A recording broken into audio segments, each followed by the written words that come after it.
ارواښاد صاحب شاه صابر صاحب دغه یو غزل ده چې د حسن په نشه کې لیونی مخې له راغی،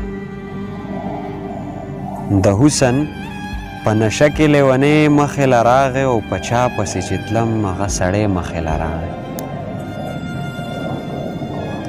او زه نه یم بختور خو دا د مینې معجزه ده، زه نه یم بختور خو دا د مینې معجزه ده او اشنا په پردي کلي کې د شپې مخې له راغی. و نور هیڅ نشته پوهېږمه قسم مې ماتوي، نور هیڅ نشته پوهېږمه قسم مې ماتوي او اشنا چې مې د زړه د دروازې مخې له راغی. واه دا شعر زل بیا وایه. نور هیڅ نشته پوهېږمه قسم مې ماتوي او اشنا چې مې د زړه د دروازې مخې له راغی. او د آخري شعر دا وي چې صادر د محبت یې په سر سوری و روان و، صادر د محبت یې په سر سوری و روان و، صابر د ژوند په لاره د غرمې مخې